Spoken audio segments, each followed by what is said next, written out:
আমাদের অনেকের মাথা ব্যথা হয়, শরীর ব্যথা হয়, হাঁটু ব্যথা হয়, কোমর ব্যথা হয়, পিঠ ব্যথা হয়। ব্যথা হয় কিনা? আজকে আপনাদেরকে একটা দোয়া শিখিয়ে দেব, ব্যথা ভালো হওয়ার দোয়া। শিখবেন এটা? নবী সাল্লাল্লাহু আলাইহি সাল্লাম বলেছে, ব্যথা যেই জায়গায় হবে, ব্যথা যেই জায়গায় হবে ওই জায়গায় হাত রেখে প্রথমে বিসমিল্লাহ পড়বেন 3 বার। কয়বার বলেন? বিসমিল্লাহ, বিসমিল্লাহ, বিসমিল্লাহ। কয়বার হলো?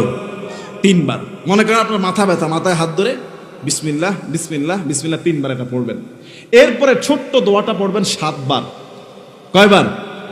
ছোট্ট দোয়াটা পড়বেন 7 বার। আমি যেমনি পড়েছি, হাদিস অনুযায়ী হাত রেখে পড়েছি, সঙ্গে সঙ্গে একটু পরে ভালো হয়ে গেছে। দোয়াটা হলো আউযু বিল্লাহি ওয়া কুদরতিহি মিন শাররি মা আজিদু ওয়া উহাদিরু। কি 30 সেকেন্ডও লাগছে বলতে? ছোট্ট দোয়া। বলেন আউযু বিল্লাহি, সবাই বলেন আউযু বিল্লাহি